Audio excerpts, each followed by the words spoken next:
welcome to this talk. And I'm very pleased today to welcome Patrick Holford, who is the Chief Executive and I think probably founder and Chief Scientist of Food for the Brain. Patrick, welcome, and do correct me on anything I've got wrong. No, you're on the money so far. Thank you. Thank you for having me. Yeah. No, it's a pleasure. We've had some preliminary chats, and this is really good stuff. Listen to this video; it's going to be really interesting, I'm sure. Now, dementia is feared by many people. I mean, I've recently looked after my own father who died with dementia. There's probably not a person watching this video who hasn't had a family member or a close friend that they've seen with dementia, and there's a lot of fear around dementia, but the consensus now that you're putting forward, and by the way, congratulations on reaching the front page of Caduceus, which is where I got some of these initial thinking from. Depression and dementia and the links between these is very interesting.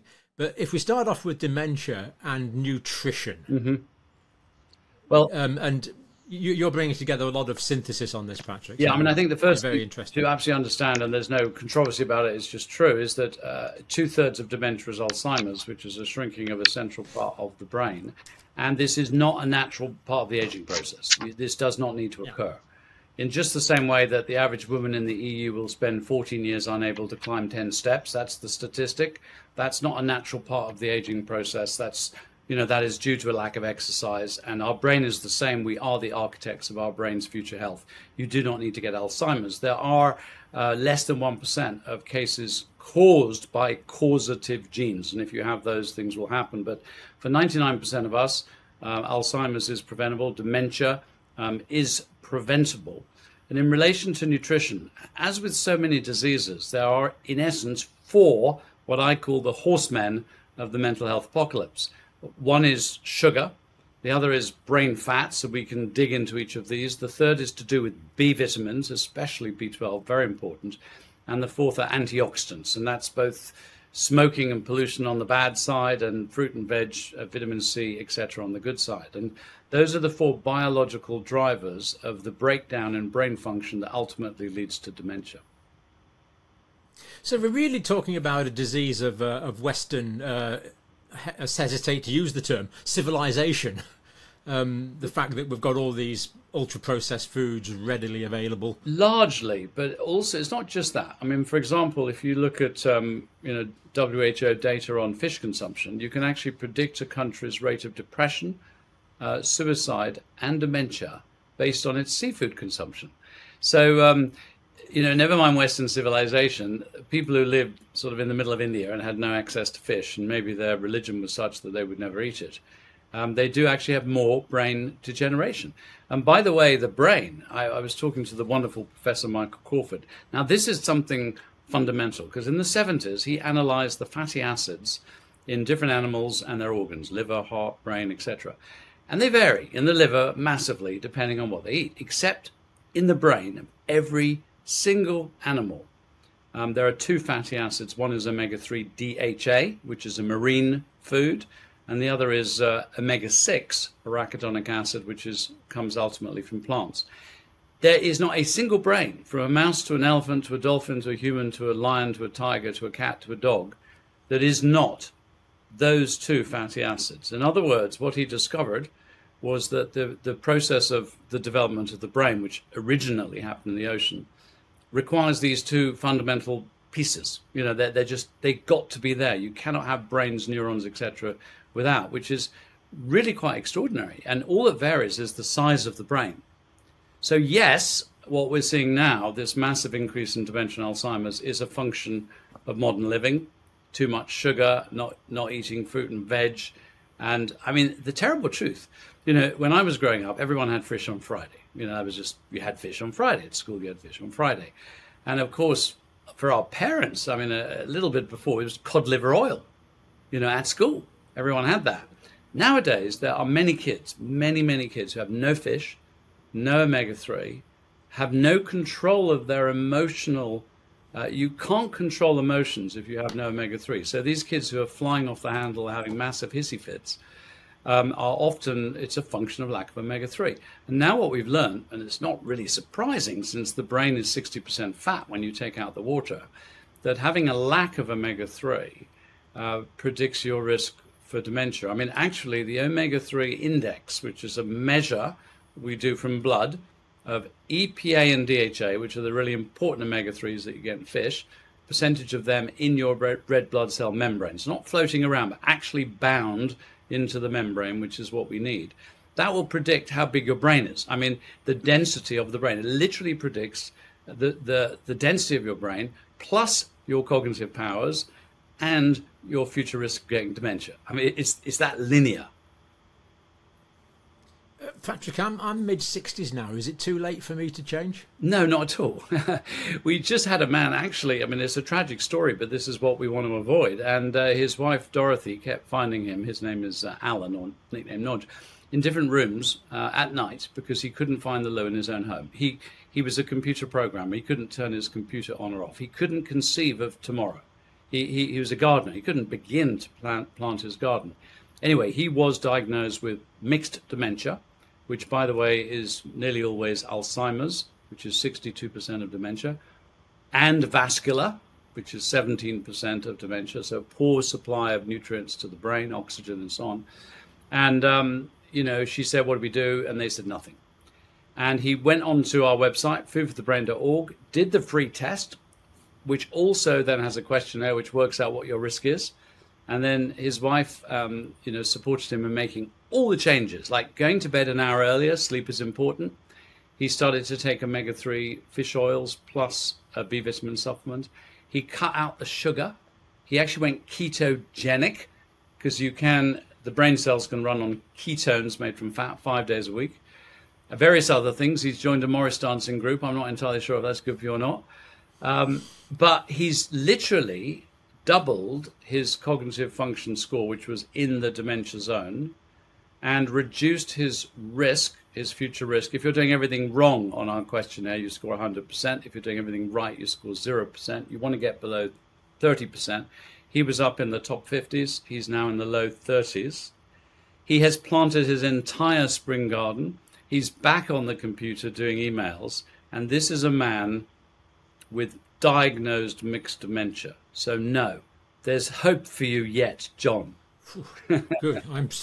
Thank you. I'm very pleased to hear it. Let's carry on with the fats bit a bit if we can, Patrick.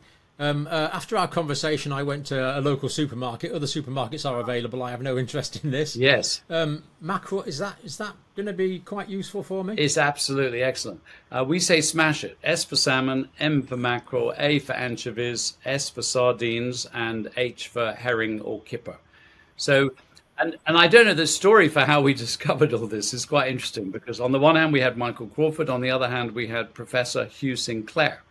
And Professor Hugh Sinclair noticed something quite interesting because basically for every disease that exists, there's a country that doesn't have it. And the Inuit don't have heart disease. So he went and lived with the Inuit and he thought it was their diet. So he shipped their diet of seal meat back to Cambridge University, where he ate literally exactly what they ate, seal meat. And he proved that omega-3 was the active ingredient that was good for his heart. And now we know it's good for the brain. And what he basically worked out was the cold water plankton has the basic omega-3, which you also get in chia seeds, walnuts, and other such things, which is good. The little fish eat that, and then the fish with teeth, like the mackerel, eat the little fish, and then the seals eat the fish with teeth. And this is how we learn. If you want to have a healthy heart and a healthy brain, you eat Eskimos. Indeed. Yeah, that was a joke, by the way. Yes. But seals would be a reasonable thing to eat, but we won't have... It is. No, seal oil is the highest. Seal oil. Seal oil is the highest source. And caviar is actually even better than seal oil. So... Oh, I'll be okay then. That's fine. You'll be fine. Just have caviar. Yeah. But, you know... I've never even tasted it, but yeah. Okay. Mackerel is good. Mackerel is... We make a kedgeree, you know, with mackerel. I mean, there's so many things you can do, and there's a sardine pate. My book is full of, you know, very, very simple things that you can do with fish. Yeah. Am I right in thinking it's not the fish that synthesize the useful omega-3s, it's the marine phytoplankton? And then it just concentrates up the food chain. Is that correct? That's absolutely true. And I'll tell you something really extraordinary, if you think about it.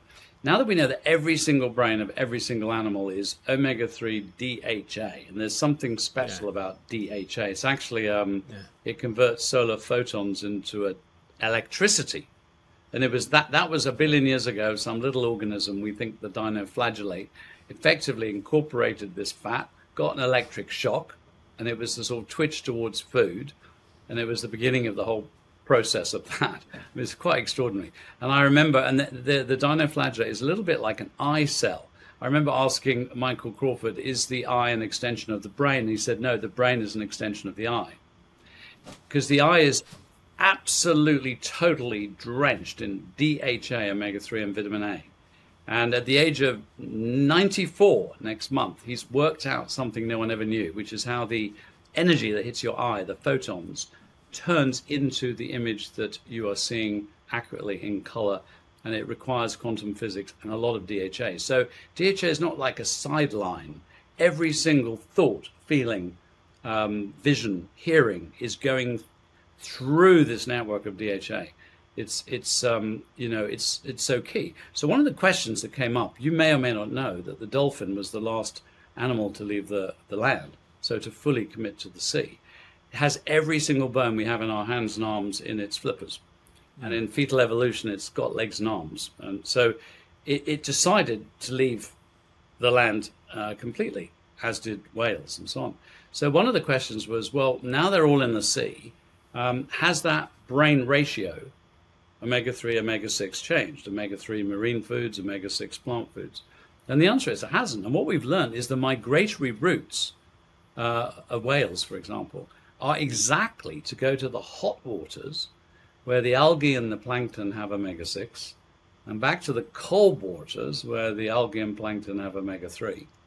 That's how it works. It's extraordinary. Amazing.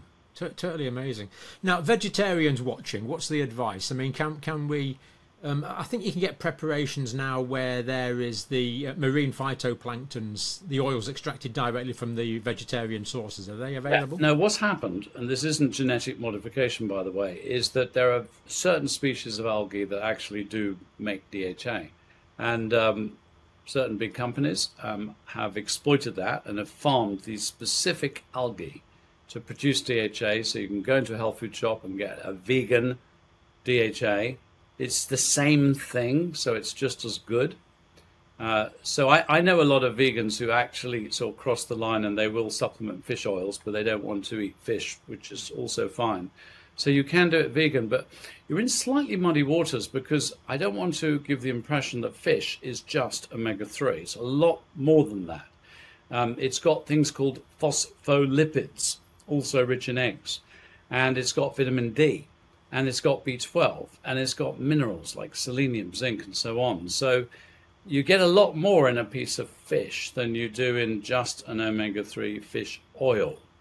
And really, we could not have become human without a diet that was both marine food and plant food. There is no way we could have gone from the brain size of a chimp, which is 350 grams, which has stayed the same 6.5 million years ago, to a peak of close to 1,700 grams about 30,000 years ago. And this is all done on skull size. So you look at Homo sapiens skull size. And the shocker, John, is that today the average brain size is 1,330 grams. So we have lost 20% of our brain size in the last 20,000 years. And it probably is around the time that we moved into agriculture. And we stopped being, if you like, hunter-gatherers along the estuaries, the coast, the rivers, and so on, which, of course, is the easiest food. I mean, you don't have to go hunting for animals when, population is very small. I mean, where you are up in Scotland or where I am down in Wales, I mean, you just walk along your estuaries and they'd be full of mussels and oysters and crabs, and the rock pools would catch little fish. I mean, you literally scoop them up and eat them. You don't need to go, hunting for deer, which have a terribly annoying habit of running away when you get close. Mm. So much more I want to talk about on that, but let's go on to B vitamins if we can, please, because I want to do a bit of a pre-say first of all. Yeah, I mean, a very good context for this is that actually what your brain is made out of is these omega-3 DHA, which is bound to something called a phospholipid. And if we call... This is the fatty bit, the fatty cell membrane, really, isn't it? Yeah, that's what the membrane is made out of. That's what all the talking in your brain is happening through this membrane. And the phospholipid holds the DHA in place. And so the phospholipid is like a nail, and the DHA is like the wood, the timber. But the putting of those two together requires a process called methylation, which is to do with B vitamins. Now, the real big breakthrough was back in the early 2000s. Professor David Smith, who was the second in charge at Oxford Medical School, professor of pharmacology, I mean, literally the man who made Oxford one of the leading pharmacology departments in the world. They had found out what Alzheimer's was, which was a degeneration of the central part of the brain. They had developed a brain scan for it, which is now used globally to diagnose Alzheimer's. So these are the top scientists. They found a high level of something called homocysteine in Alzheimer's brains. And homocysteine is only produced in the body if you lack B vitamins. So it's a measure of dysfunction in relation to B vitamins. It's a measure of vitamin B deficiency, really. It is really. It's a functional measure, B6, B12, and folate, because we have 1 billion methylation reactions every 2 seconds. It's how the body works. Like we've heard about genes. They're not set in stone. You can upregulate, downregulate, dim, switch up. It's why half of women with the BRCA gene get breast cancer, the other half don't. You can manipulate genes through epigenetics, the environment. That's done by methylation. And methylation depends on B6, B12, folate. So if you're not doing methylation, your homocysteine is high, you definitely are not getting enough B vitamins for you. So what he then did was to take a group of almost 300 people with pre-dementia, which we call mild cognitive impairment, give half of them B vitamins, half of them placebo, measure the rate of brain shrinkage over the following year. And the first thing he found in the placebo group is the higher the homocysteine, the greater was the rate of brain shrinkage. So homocysteine predicts the rate at which your brain will shrink, which is what dementia is. In the half that got the B vitamins, it less than or more than halved the rate of brain shrinkage, which is a phenomenal result and best study, no criticism, perfect study. But then a few years later, and I'll tell you my conversation with him in a minute because it's critical on how we prevent Alzheimer's.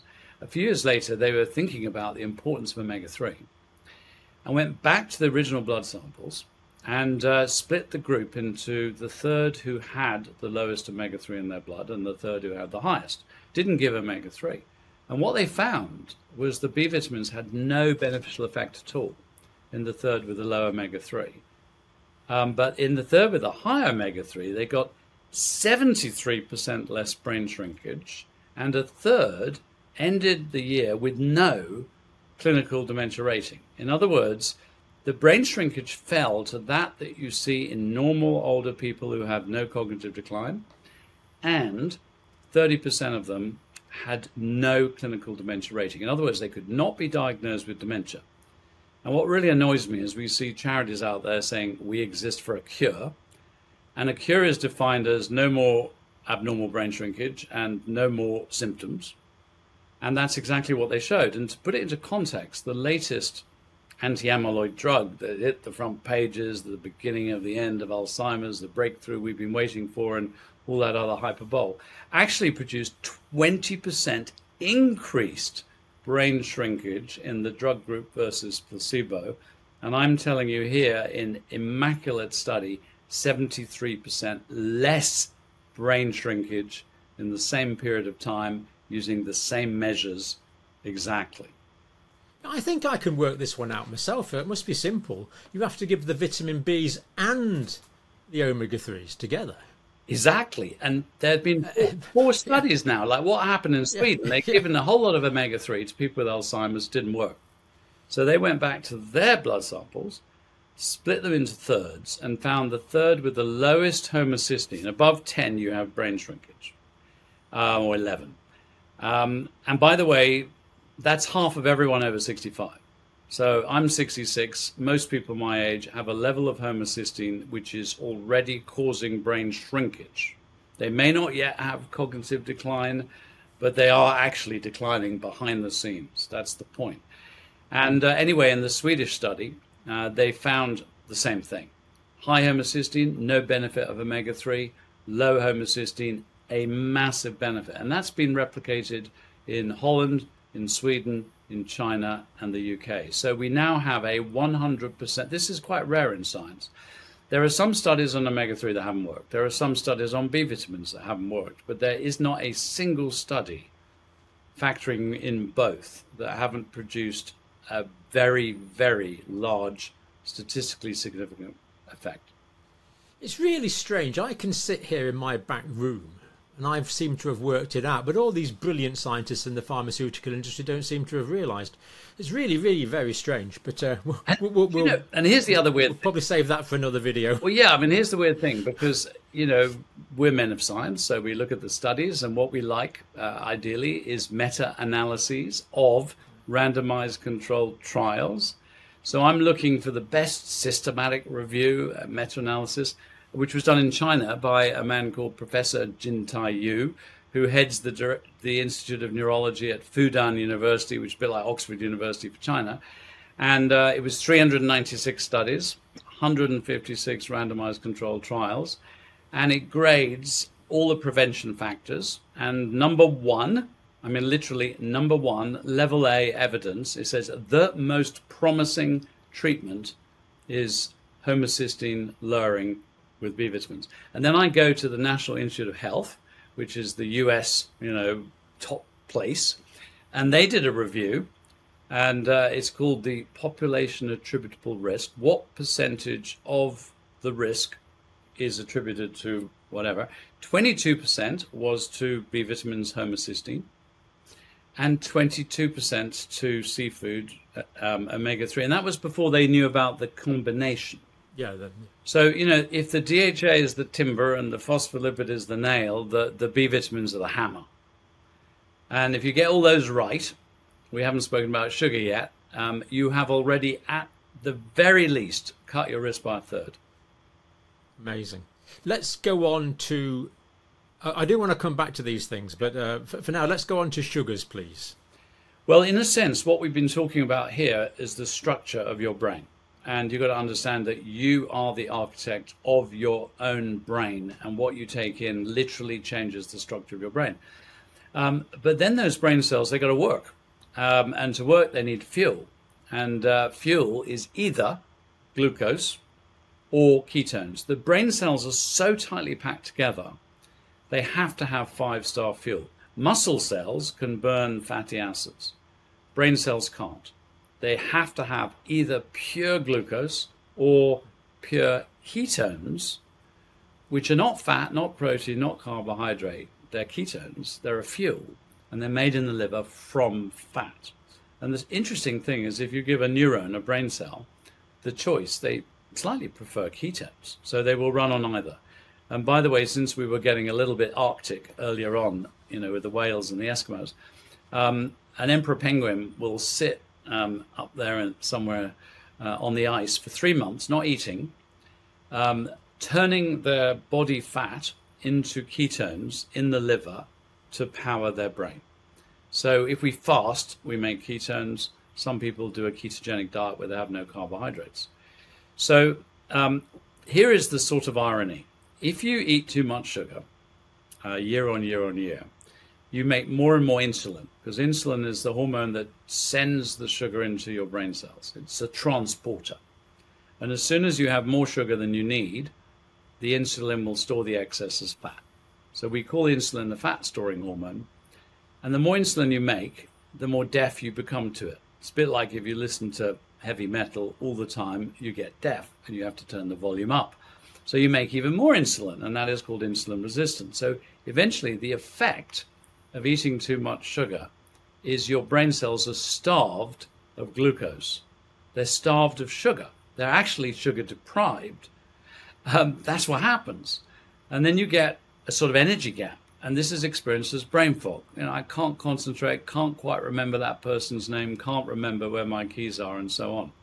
And one of our scientists, a brilliant man, Professor Stephen Kinane from Canada, He did a very simple thing, because we've learned something really interesting. You hear a lot of sort of lyrical talk about coconut oil, and it turns out that within coconut oil there is a type of fat, which I'll just call C8, because that's it's acrylic acid, triglyceride, whatever, but it's 8 carbons called C8, and that is what we make ketones from. So we and Stephen Cunnane have been taking the C8 out of coconut oil, and it becomes a sort of very, very light, clear oil. You know, it's sort of watery but oily, tasteless, tiny hint of coconut. And he gave people with pre-dementia 2 tablespoons and measured energy in their brain, and their brains came back to life. I mean, literally, they were making 230% more energy from ketones than before. Didn't change the glucose. It's a bit like your brain cells are like a hybrid car. They can run on petrol or electric, and the petrol engine, the sugar engine, is all gunked up, can't work, and then you deliver some electricity and they come back to life. So he was able to improve people's cognition, improve their brain energy by filling the energy gap with a couple of tablespoons of this CA oil. So, you know, this is the fuel supply. You know, some people, not wrongly, but a bit, you know, monopolar, say, isn't dementia just type 3 diabetes? And the answer is, you can definitely get dementia because you have a blood sugar problem, and the risk if you're diabetic is much, much higher. But it's not the only thing. That's the fuel supply. And of course, whenever the brain is making so much energy, I mean, in babies, by the way, it's 75% of all the energy is happening in the brain. And whenever you're burning sugar for fuel, for energy, you make oxidants. They're like the exhaust fumes. And therefore, the brain is exquisitely in need of antioxidants, which, by the way, is the 4th horseman. But that's why smoking increases risk, pollution increases risk. Very interesting new study that pollution increases risk for dementia, but not if your homocysteine is low. Because if your homocysteine is low, you've got enough B vitamins, you can do methylation, and methylation is how we detoxify. So what we're starting to do, which of course is very anti, you know, conventional reduction science, you know, which says I've got, you know, one drug that has one effect and that's what you must do, is we're starting to learn, surprise, surprise, that the brain fats, omega-3, also vitamin D, we haven't spoken about that, and the B vitamins, and the sugar, and the fruit and veg, and antioxidants, they all have an effect. And when you sort of reverse engineer all this, you get to the point where we realize the modern man is doing exactly what is necessary to completely mess up their brain health. Mm-hmm. So it's actually the insulin resistance that's the problem. Yes. Depriving the brain cells of yes glucose, it's the issue. Yeah, and when you start to, the interesting thing is that when you start to, you know, go a bit more ketogenic, like Nodge, the guy I mentioned earlier, he takes 2 tablespoons of CA oil every day. It's a little bit like putting your car in for a service, in the sense that it repairs, so it reverses insulin resistance. So if you give your sugar engine a break for a period of time, it can actually reverse insulin resistance. I mean, I got slaughtered back in whenever it was, the 1990s, when I went on TV and said type 2 diabetes is reversible. And actually on primetime TV, they gave me a diabetic. I said I need 6 weeks, and at the end of 6 weeks, they didn't have diabetes. So the point is, it is reversible. Sadly, Alzheimer's, while I've already given you a case of someone getting better, truly Alzheimer's is holes in the brain. So, you know... I mean, I learned it was a progressive, irreversible impairment of intellectual function when I was 18. I think when you get the holes in the brain, I mean, people don't realize this. Office of National Statistics in the UK, 2022, it's the #1 killer. It's the #1 fear. It's the #1 health cost. And actually, these brain disorders cost more than all of cancer and heart disease combined. And a study in April in the Lancet Neurology said 43% of the world's population, 3.4 billion people, have disability due to brain neurological diseases. So it's like right up there. And we know that this massive escalation, we've seen a 4-fold increase in autism, for example, in the last, you know, decade or so. It's not genes. because the genes are the same. It has to be environment. And of course, the most direct environment that we have control over is what we put in our mouth. Yep. Amazing. More to do on that as well. Let's go on to antioxidants, Patrick, please. Yeah. So here you imagine your brain is generating all this energy, it's making all these exhaust fumes, and it's those oxidants that age us. And that is why, with all our wonderful good practices, John, our skin is not quite, as, as it used to be. These things happen. So oxidation is a reality. And what I started to realize, and this maybe sort of shows you the importance of it, is that in order to burn glucose, you have to generate oxidants, and they kill you in the end. Vitamin C, ascorbic acid, is 4 steps away from glucose. Every single animal, with very, very few exceptions, and we are one of them, makes vitamin C. Every single plant, with no exception, makes vitamin C from fructose. Glucose for the animals, fructose for the plants. So, in other words, I believe that we could never have become an oxygen-based life form generating energy from glucose without simultaneously having vitamin C as an antioxidant. Now, we'll come on to why we don't make it perhaps in a minute, but the point is when you eat fruits, when you eat vegetables, all those brightly colored foods, you're getting antioxidants. And in studies where they add up the total antioxidant intake of people, those in the top third of antioxidant intake, herbs, spices, fruits, veg, and so on, halve their risk of dementia. So we spoke about structure, B vitamins, omegas, phospholipids. Now we've got function, sugar and ketones. Now we've got the protection, and obviously smoking is a trillion oxidants with every puff of cigarette smoke, major risk factor. So when you get all those antioxidants in, it makes a phenomenal difference. So that's the 4th horseman, really. Vitamin C and eat a rainbow. Yeah, vitamin C and eat a rainbow, and I would say vitamin C supplements for the very simple reason that we just don't make it. Primates have lost the ability to make vitamin C, as has the guinea pig, which is why the guinea pig is the experimental animal of choice. It has the same defect as us. I didn't know that. Yeah. I didn't know that. And then the other species that don't make it are bats.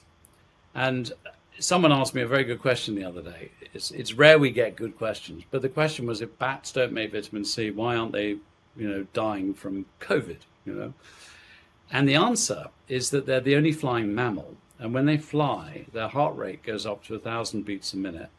Their temperature can increase by up to 2 degrees. And it's basically interval training. They have such a strong cardiovascular respiratory system that just respiratory cold, no big deal. So bats can carry it, but they can't die from it. And a lovely example of this, not far from you in Newcastle, a few months ago, is a study that found that cats got the same variant of COVID as their owners. None of them died because they make vitamin C. So Linus Pauling, who was actually, 2 Nobel Prizes, 48 PhDs, genius chemist. When Einstein was asked, "Are you a genius?" he said, "If you want a genius, it's Linus Pauling." And it was Linus Pauling who was the patron of my Institute for Optimum Nutrition, which started the whole profession of nutritional therapy. He did something incredibly obvious. He said, if animals don't get, who make vitamin C, are really very immune to viruses and cancer and heart disease, he said, how much vitamin C does a goat make, when exposed to a virus, or a cow or a dog or whatever? And he worked out that we would have to supplement a gram, which is about 22 supermarket oranges, an hour to get the blood level to the same as an animal who is exposed to a virus. So that was his logic and his thinking. And we do know that it's incredibly effective. So the long and short of that story is that I want to eat my fruit and veg and herbs and spices. Oregano is really good. I grow it. I eat blueberries and all that sort of stuff. But I can't get enough vitamin C because I'm actually part of those species that lost the ability to make it. So I'm going to supplement 1 or 2 grams a day. And a gorilla will eat 4.5 grams a day, and every monkey will eat about 2 grams a day in their tropical jungle environment. But unfortunately, in Wales, we don't have a tropical jungle. So I'm going to supplement it. Just say something about vitamin. It's good studies on vitamin C supplementation lowering dementia. Yeah. Just say something about vitamin D, Patrick, please. Well, if your vitamin D level is low, you increase your risk of cognitive decline by 17 times. And if it's high, you reduce your risk of Alzheimer's by 4 times. And in studies where people supplement vitamin C, those who supplement versus not. Vitamin D. Vitamin D. Yeah. And reduce their risk by 1/3. And actually, these were sort of medical studies where they were giving people, I mean, we don't know the exact dose because it was sort of pooling it, but probably 3,000 units a day. So you know, it's the amount that you and I, if we study the science, will say what we need in the winter. Because something very simple, which many people don't know, is as soon as your shadow is longer than the length of your body, the angle of the sun is insufficient for you to produce vitamin D from the action of sunlight on cholesterol in the skin. So I got busted actually 10 years ago by the Advertising Standards Agency for a campaign I ran saying everyone in the winter must supplement vitamin D. And they have a rule, number 4 or something, which says you cannot imply that you can't get all the nutrients you need from a well-balanced diet. You know, it's the biggest lie in nutrition. Anyway, I got busted. And then when the government finally announced we have to supplement vitamin D in the winter, I felt like reporting them to the ASA, but I thought, you know, better to light a candle than rage against the darkness. Which, of course, is the government guideline now, even though we could debate about the remarkably small dose that they are advising. And their ineffectiveness, because only 4% of people actually take it. So one of the things I'm interested in this project we're doing at Food for the Brain, citizen science, is it's one thing knowing, I mean, you can basically dementia-proof yourself. That's the bottom line. We know how to do it. So the big question is, how do you motivate people to actually make the changes? The government's ads on vitamin D are not very effective. Only 4% of people are doing it. So even if they wanted to do prevention, which they're not even on that page yet, they wouldn't know how to do it. And that's what we're specializing in, how to get to people, motivate them to make the changes that make a difference. Now, I have done your test, Patrick, and I must say it's excellent. And the software that goes with it is truly impressive. So we encourage people to do this. It is completely free. Here is mine that I show at some embarrassment to myself. Yeah, let's see how you scored. So I just logged in and did the test. Now, to be fair, you've got to give it probably a good half hour, and you've got to really focus. It's not something you do casually. You've got to give it 100% of your time to get a cognitive assessment. Turn your phone off. Did mine. Turn your phone off. Get the cat out the room. Yep. And it's got to be 100% of your time, but well worth it, because here is mine. That was my first test there. And I'm afraid I'm kind of not quite as green as I'd like to be. Yeah, Patrick. so this cognitive function test is the actual, it's not a questionnaire, it's an interactive test. You can't do well on it by cheating. You can do badly because you were blind drunk, or, you know, you answered the phone, but you cannot do better. So you know, that is it. And as you can see, we want you, John, in the green. And you're in the sort of, you know, beginning of yellow. You're not in the red. So if you went for and this, by the way, is the digital version of what you do at a memory clinic, if referred for, you know, concerns about dementia. And if you did it there, they'd say you're fine, because basically, you know, in medical language, you're either sick or you're fine. They say you're fine, but actually you're drifting in the wrong direction. So we need to do something about this. Are these, I mean, I've chosen to reveal mine to anyone who chooses to watch, Patrick, but normally would this be completely confidential? It is completely confidential, and we've tested 430,000, I think actually 440,000 now, because literally 8,000 people will have, or 7,000 will have done it this month. It's the minute you know, enter your details, it's anonymized. So behind the scenes, you are a number. Your data, you know, your information isn't sold to anyone. Your name is not attached to it. So you really don't need to have those fears. And all I had to put in was my name and my email. I don't think I had to put anything else in. You do have to select the area where you're in, geographically. And what is really amazing, and I kind of want to emphasize this, is that you've now become a citizen scientist in the sense that you've shared your data anonymously. And with hundreds of thousands of people, and we hope to reach 1 million by the end of next year, we can actually really look at what combination of behaviors, because the next part of this test is actually the questionnaire. So this is the yardstick. It says your cognitive function is here. Yes, and I'm afraid mine. Your dementia risk index is based on a questionnaire where if you're doing everything wrong, you smoke, you don't supplement vitamin D or vitamin C, you don't exercise, you don't eat fruit and veg and so on, your score is 100%. That is your future risk, if you like. And if you're doing everything right, your score is 0%. And the most important thing is that this part is totally under your control. So by changing what you eat and how you behave, you can drive it down, and you're sort of in the mid zone, which is not great, but it's sort of good in a way, because the fact that your actual cognition is not perfect, if it was like that and you were perfect on your behaviors, then what do you do? But the reality is you've got loads of room for improvement in your behaviors. And then and it breaks it down really nicely, doesn't it? Yeah. I mean, you can be red, orange, yellow, or green, and you've got no reds. So in other words, there are no zones where you're really, really, really doing badly. You've just got a number of yellows which you can turn green. So it means a bit less sugar, that's on the low carbs and GL, a bit more brain fats.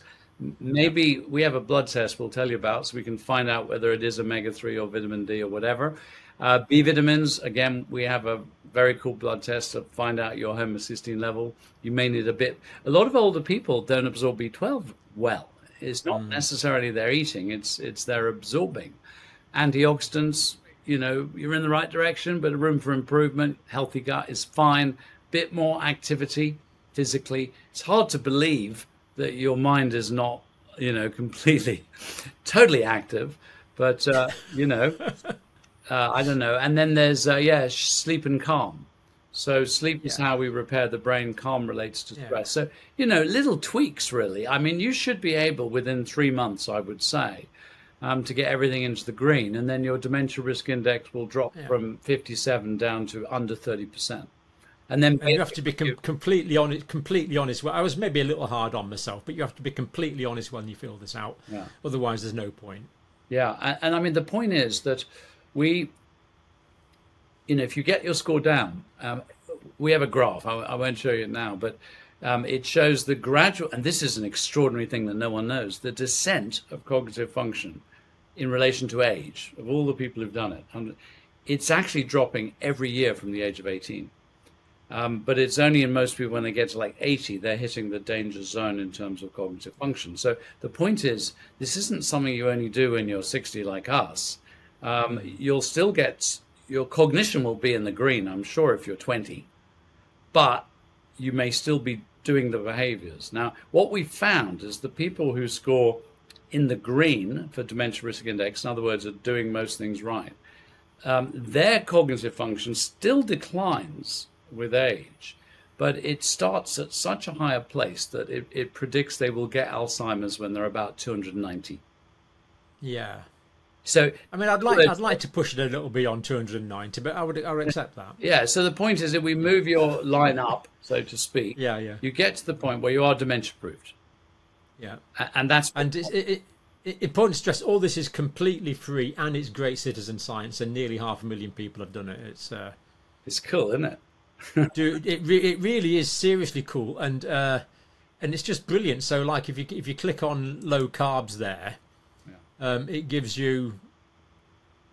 There we go. Yeah. It actually tells you. It gives you individualized information as to how to get your act together. For full disclosure, there are two things that you have to pay for if you choose to. And this Yeah. is really the second part. 'Cause the first part in our research, which is headed by a brilliant neuroscientist, Dr. Tommy Wood, associate assistant professor at University of Washington, is we can now really start to look at what combination of behaviors are most protective and most harmful. It's the sort of what. But the next thing is, you've done this, which is great. Now, how do I know you're going to change your behaviors? Yeah. So the how, we've employed a brilliant woman, Dr. Christina Curtis, who runs the Applied Behavior Change Unit, originally from UCL. If you pay £50 a year, you can join something called Cognition, which then emails you things to read, things to watch, things to do. There are Zoom groups to join. So you click on a domain, maybe sugar, and you kind of know, I'm not saying you, but one might know there's a bit of a problem, but you crave sugar. And you now go through a month's worth of education, Zoom groups, encouragements, etc., to change that. And at the end of the month, you rescore just that part of the questionnaire, and hopefully you've gone from red to green. And then you pick the next one, and the next one, and the next one. So our sort of major investment now is how to not just, know the what, but actually we consider ourselves successful when we're able to change people's behavior. And that costs money. I mean, it costs money because we're investing in, real experts and research, and it's £50 a year, and some people do it. And the other thing that costs, if you choose to do it, which is exactly what you're showing, is we've developed now a test. It's called Drift, and it's a pinprick blood test. So you literally, you buy the kit. It's £179, a bit less if you choose to do it every 6 months. And it will measure your homocysteine, that's the B vitamins. It will measure the omega-3 and the vitamin D, that's the brain fats. And it will measure what's called HbA1c, or sugar-coated red blood cells, glycosylated hemoglobin. Is literally counting the percentage of damaged red blood cells, which is what doctors use to diagnose diabetes. So now you say, well, if you say to me, should I supplement B vitamins? Am I eating enough, fruit and veg, or should I have less sugar? I said, don't ask me, ask your body. And the blood test shows you. And then, to give you an example, and I'm sure she won't mind me saying this, but my wife and I were in our 60s. This is all very recent. In December, we finally, working with a genius team of clinical laboratory people, found a way to measure homocysteine inexpensively and accurately, because it's actually quite a difficult test. And immediately, my wife and I send in our, pinprick blood test. You can, by the way, just get the homocysteine test if that's all you want to know about. And by the way, homocysteine predicts 100 diseases. 100. Yes, it's not just dementia. This is a whole range of things. Absolutely. High blood pressure, heart disease, arterial disease. And just as a slight aside, I'm not going to get pregnant anyway, but I would recommend someone to not get pregnant unless their homocysteine is below 7. And to give you an example of that, in a study of healthy women whose homocysteine was above 9, at the age of 6, their children were significantly more socially withdrawn, anxious, depressed, had various problems. So, the reason women are told to take folic acid in pregnancy is very simply to lower homocysteine, improve methylation, and improve the brain development. So it's very important. So my wife and I, we prick our fingers. It's very painless and simple. Send it in. My score is 7, which is great. Hers was 15. So she's in the brain shrinking zone, unknowingly, and she takes a multi every day. And eats good food. We eat pretty much the same food. And that really woke her up. So she started to take a homocysteine lowering B vitamin, which, by the way, the difference between that and a B complex or a multivitamin is a B complex may give you 10 microgram of B12. The RDA, which I call the ridiculous dietary arbitrary, is 2.5 microgram. But the homocysteine lowering B formula is 500 microgram, not because we need that much in our blood, but because many people later in life absorb B12 less well. And the nice thing about B12, that's why some people have injections of B12 to bypass the stomach, is that it's very cheap, it's non-toxic, it really doesn't matter how much you have. But what we've learned is that if you supplement a lot more, 500 micrograms, that's what Professor David Smith used in his study, brings the homocysteine down. So 2 months later, my wife retests, and her score is 8. So a 10p a day vitamin pill has brought her brain out of the brain shrinking zone into plenty of resilience. It's as simple as that. And that, literally that, for some people, is what's the determinant of whether they will or won't get Alzheimer's. Yep. Amazing stuff.